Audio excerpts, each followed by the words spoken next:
সব শেষ করে দিলাম। আমি আমি আমি নিজের হাতে আমি সব শেষ করে দিলাম।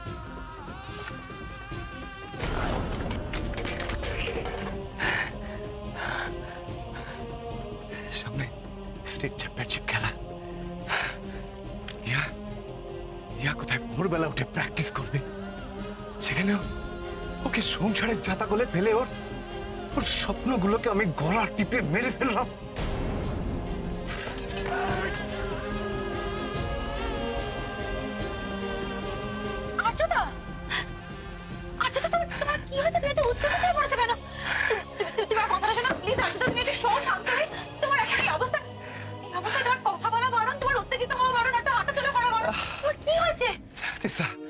তিস্তা, তুই যা এখান থেকে, তুই যা এখান থেকে। তিস্তা, আমার ভালো লাগছে না আমার একা থাকতে। তিস্তা প্লিজ যা এখান থেকে। আরে আরে গান গান সবাইকে বলে দে, এই গান যেন না হয়। আর বলে দে সবাইকে।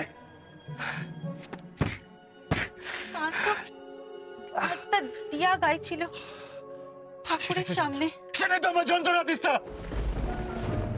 আর্য ব্যানার্জি আবার হেরে গেল, আবার হেরে গেল, আবার হেরে গেল, আবার হেরে গেল।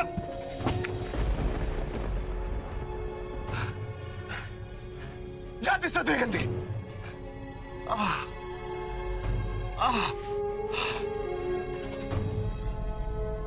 আর্য ব্যানার্জি হেরে গেল, আবার হেরে গেল।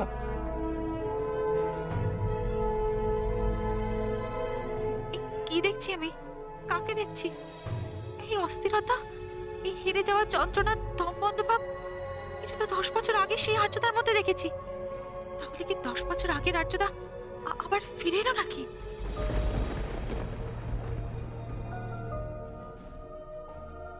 আর্য ব্যানার্জি হেরে গেল, আবার হেরে গেল। হে ঠাকুর, ঠাকুর তুমি আমার স্যারকে ভালো করে দাও, আমার স্যারকে সুস্থ করে দাও। স্যারের মনের ভেতরে যে যুদ্ধ চলছে, স্যার মনে মনে যন্ত্রণায় যে কষ্ট পাচ্ছে, তুমি সব দূর করে দাও ঠাকুর। তুমি স্যারের মুখে হাসি ফোটাও। স্যার যদি ভালো না থাকেন তাহলে এই পরিবারে কেউ ভালো থাকবে না। না মা, না ঠাম্মা, না আমি, কেউ না। ঠাকুর, ঠাকুর তুমি আমার স্যারের সব কষ্ট দূর করে দাও। মানুষটাকে আর কষ্ট দিও না ঠাকুর, আর কষ্ট দিও না মানুষটাকে, আর কষ্ট দিও না। এই ফুলের মতো মেয়েটাকে এত কষ্ট কেন দিচ্ছ রাধা মাধব? একটাই তো স্বপ্ন ছিল বেচারির, ব্যাডমিন্টন খেলবে, তাও তুমি ছিনিয়ে নিলে। এখন এই মেয়েটা আর বড় ভাই কি নিয়ে বাঁচবে তুমি বলো? কে জানে। দিয়া,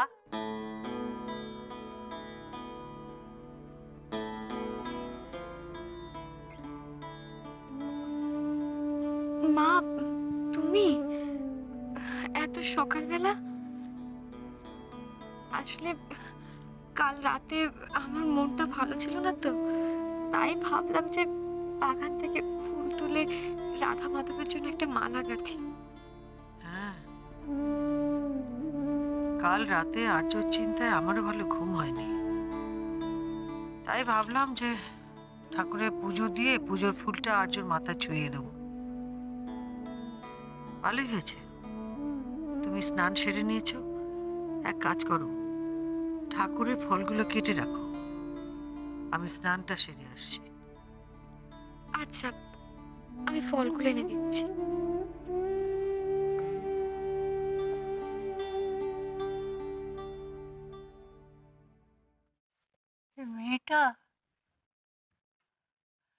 মেয়েটাকে দেখে আমি সত্যি খুব অবাক হয়ে যাচ্ছি। কোন ধাতুতে গড়া কে জানে। দেখো বৌমা, অঘটন তো বলে আসে না। জীবনে চলার পথে অঘটন আসবেই, তেমনি আবার জীবনে চলার পথে প্রাপ্তিযোগও আসে জানিয়ে আমরা গর্ব করি, আমরা আনন্দ পাই, দুঃখ ভোলার চেষ্টা করি। তুই দিয়া মেয়েটা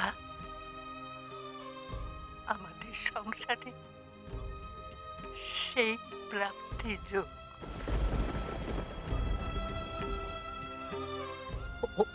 ওকে তুমি যত্নে রেখো মা, ওকে একটুখানি আগলে রেখো।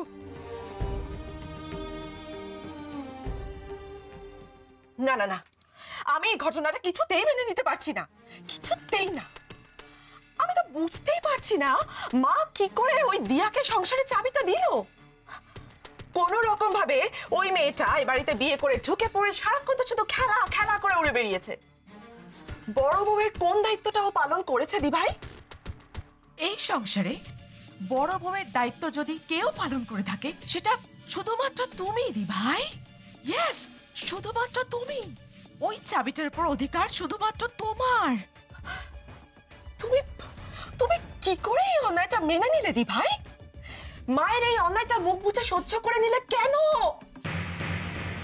ভাগ্যিস আর্যদা মায়ের শর্তটা মেনে নিয়েছিল, তাই মাকে থামানো গেছে। এখন মায়ের যা শারীরিক কন্ডিশন, তাতে বিন্দু মাত্র উত্তেজনা মায়ের শরীরের জন্য ক্ষতিকর হতে পারে। ভাগ্যিস আর্যদা কোন রকমের পরিস্থিতিটা সামাল দিয়েছিল, তাই। ছাড়ো ছাড়ো নি আর ছাড়ো, ছাড়ো না। কেন তুমি তোমার দিবাইকে এসব কথা বলতে চাও বলো তো? ও কবে ওর নিজের ভালো বুঝেছে? নিজের ভালোর থেকে ওর আর্যদার কিসে ভালো হয় সেদিকে ওর বেশি নজর। বর্দা ভাই দিব্যি একটা দারুণ চাল দিয়ে ওর বউকে বাড়ির চাবির অধিকারটা পাইয়ে দিল, আর ও সেটা বুঝতেই পারছে না। ওর মনে হচ্ছে যে বর্দা ভাই মাকে শান্ত করার জন্য নাকি এসব করেছে। নাটক নাটক, বর্দা ভাইয়ের এসব নাটক। নাটকটা করলো যাতে ওর বউ বাড়ির কর্ত্রী হয়ে আমাদের সকলের উপর ছড়ি ঘোরাতে পারে। দারুণ। আচ্ছা তিস্তা, তুমি কি সংসারের এই পলিটিক্সটা বুঝতে পারছো না? বুঝতে পারছো না যে দিয়া বাইরে হেরে গেছে বলে বর্দা ভাই সংসারের খেলায় ওকে জিতিয়ে দিতে চাইছে? কিসের এত মহত্ব তোমার? কেন হেলায় তুমি সংসারের চাবির অধিকারটা ছেড়ে দিতে চাইছো? এটা তো তোমার তোমার অধিকার। তোমরা সংসারের চাবিটাকে এত বড় করে কেন দেখছো বলো তো?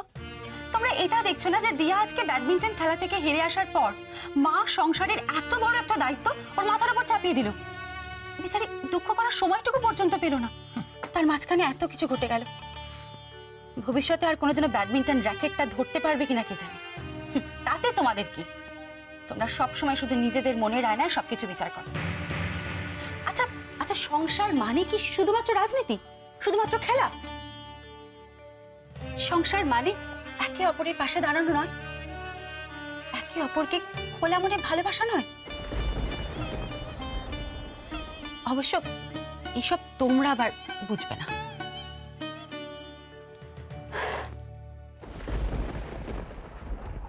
শুনলে তোমার দিদি ভাইয়ের কথাগুলো? শুনলে?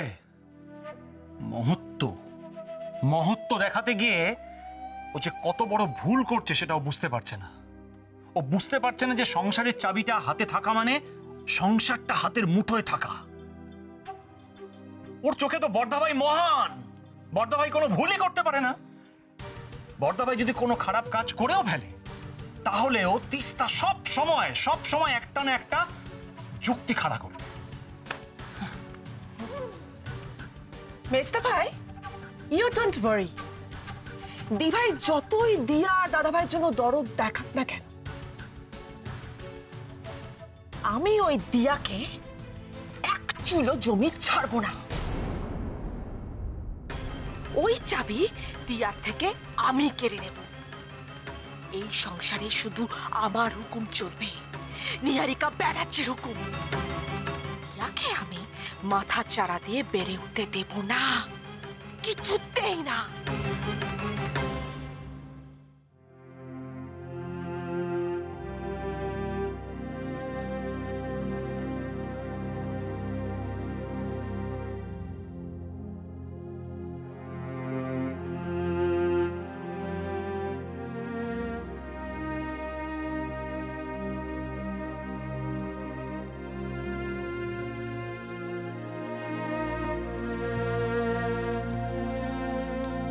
পুজোর কাজ করতে গেলে মন প্রাণ সেদিকেই ঢেলে দিতে হয়, অন্য চিন্তা করলে চলে না দিয়া।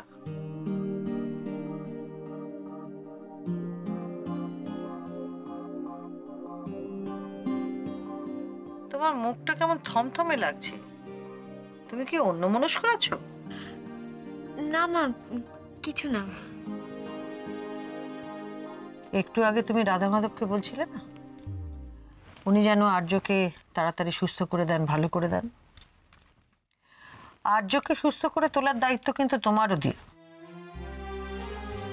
এই যে তুমি সারাক্ষণ মুখ গোমড়া করে ঘুরে বেড়াচ্ছ, দুঃখী দুঃখী মুখ নিয়ে আর্যর সামনে ঘুরে বেড়াচ্ছ, এতে আর্যর মুখে হাসি ফুটবে কি করে? যা হয়েছে সেটা ভুলে যাও দিও।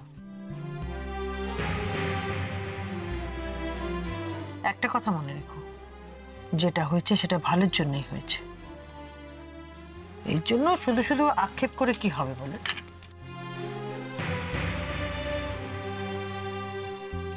আমাদের মতন স্বাভাবিক থাকো, হাসি খুশি থাকো।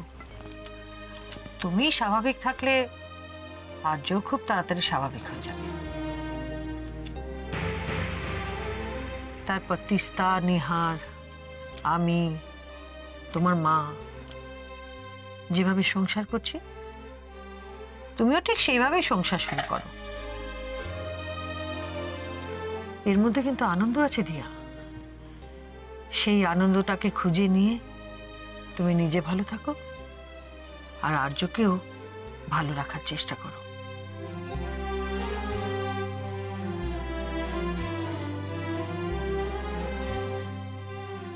নিহার, তোমার মা কেমন করে নিজে হাতে দিয়াকে পুজোর কাজকর্ম শেখাচ্ছে দেখেছ? ডিস্ট্রিক্ট লেভেল ব্যাডমিন্টন প্লেয়ারকে একেবারে গৃহকর্মে নিপুণা করে তোলার ক্লাস চলছে। চাবি কিন্তু হাতছাড়া হয়ে গেছে নিহার। এরপর তুমি কি করবে সেটা আমি ভাবতেও পারছি না। তুমি ওভাবে মাটিতে বসে মাধবীর সঙ্গে পুজোর কাজ করে মাধবীর মন জয় করতে পারবে বলেও তো আমার মনে হয় না। আমি মায়ের মন জয় না করতে পারি, কিন্তু দিয়ার প্রতি মায়ের মনটা তো বেশি দিতে পারবো। দিয়ার আঁচল থেকে চাবিটা একদিন মাই নিয়ে নেবে, তুমি দেখে নিও বাবা। হলেই ভালো। সংসারের চাবি তোমার হাতে দিয়েছি মানে সংসারের সমস্ত দায়িত্ব তোমার দিয়া। তুমি বিপিনকে সঙ্গে নিয়ে সংসারের সব কিছু তদারকি করবে, বুঝেছো? এতদিন আমি যেমন পরিপাটি করে গুছিয়ে সংসার করেছি, এবার থেকে তুমিও করবে, কেমন? সংসারের লক্ষ্মী স্ত্রী যাতে বজায় থাকে সেটা দেখার দায়িত্ব কিন্তু তোমার দিয়া, বুঝেছো? মা, সবাই ঘুম থেকে উঠে পড়েছি, জলখাবারের ব্যবস্থা করি। ও হ্যাঁ, তাই তো। আর্যও তো ঘুম থেকে উঠে পড়বে এক্ষুনি। তুমি এক কাজ করো দিয়া, এদিকে পুজোর কাজ তো সব প্রায় হয়ে এলো, তুমি সকলের জন্য জলখাবারের ব্যবস্থা করো, বাকি কাজটা আমি সামলে নিচ্ছি, কেমন? আচ্ছা মা।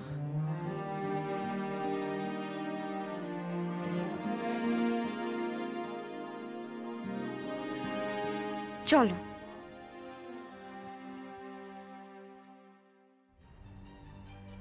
এখন থেকে এই ঠাকুর ঘর, ভাড়ার ঘর, রান্নাঘর এসবের মধ্যেই তোমার জীবনটাকে বেঁধে ফেলতে হবে। একমাত্র তাহলেই আমার আর্য বিপদমুক্ত থাকবে আর আমিও আর্যকে নিয়ে শান্তিতে থাকবো। আলুর দম আমি করেই রেখেছি, এখন শুধু লুচিগুলো বেলে ভেজে ফেলতে হবে, কেমন? লুচিগুলো বেলে ভাজতে হবে? হ্যাঁ। কিন্তু আমি তো এসব কিছুই পারি না। স্যারের কাছ থেকে খিচুড়ি ভোগটা শিখে নিয়েছিলাম, কিন্তু লুচিটা তো। কি হলো মা জাননি? বুঝতে পেরেছি, রান্না বান্না করার অভ্যেস নেই, তাই তো? তোমার কোনো চিন্তা নেই, আমি লুচিগুলো ভেজে দিচ্ছি, তুমি শুধু পরিবেশন করবে ব্যাস। না না বিপিনদা, বিপিনদা আমি যদি নিজে নিজে না করি তাহলে আমি শিখতেই পারবো না বলো। তার থেকে বরং আমি এগুলো বেলে দিই, তুমি ভেজে দাও। হ্যাঁ বেশ, তাই হবে। নাও বেল। ঠিক আছে।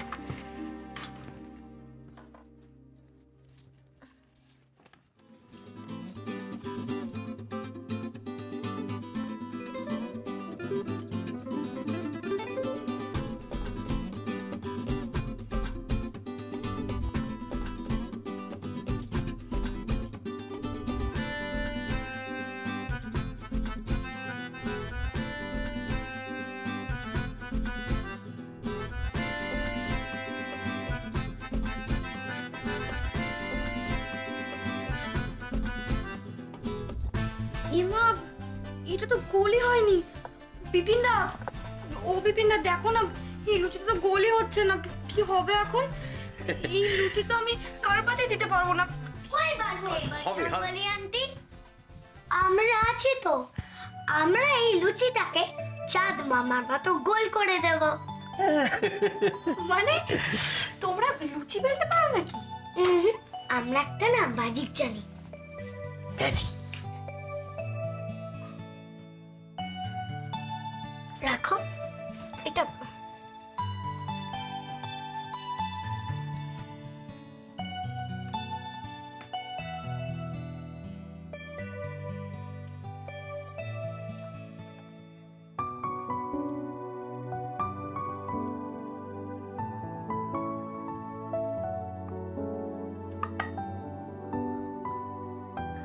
কি লুচিটা কিরকম গোল হলো বলো? কেমন গোল হলো বলো? তোমাদের মাথায় যে এত বুদ্ধি, আমি তো জানতামই না। তাহলে যখন হেল্প লাগবে তখন তার নিয়ে নিও। কি ব্যাপার মেয়ে বৃষ্টি, তোমরা কিচেনে গ্যাসের সামনে দাঁড়িয়ে কি করছো? যাও এখান থেকে যাও। ব্রেকফাস্ট কমপ্লিট করে দুজনকে কিন্তু স্কুল যেতে হবে। যাও গিয়ে ডাইনিং টেবিলে বসো, যাও।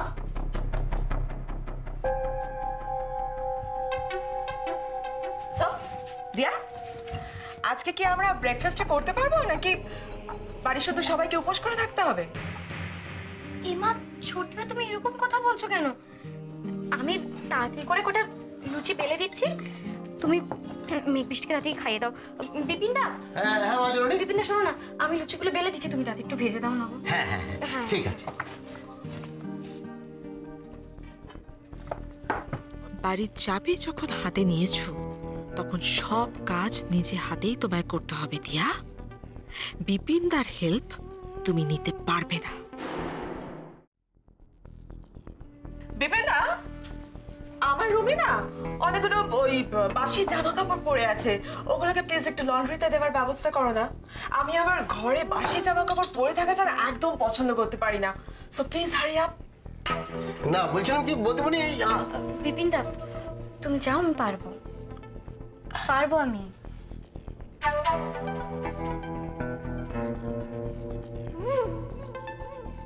পারতে তো তোমায় হবেই, এখন তুমি বাপ বাপ বলে পারবে।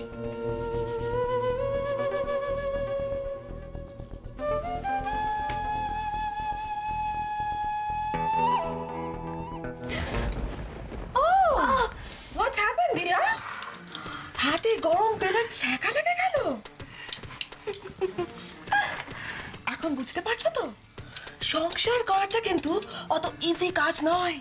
ইয়েস, মাঝে মাঝে এরকম গরম তেলের ছ্যাঁকা খেতে হবে। এরকম ছ্যাঁকা ছোটখাটো আঘাত আমার লেগেই থাকে, আমি তো একজন প্লেয়ার।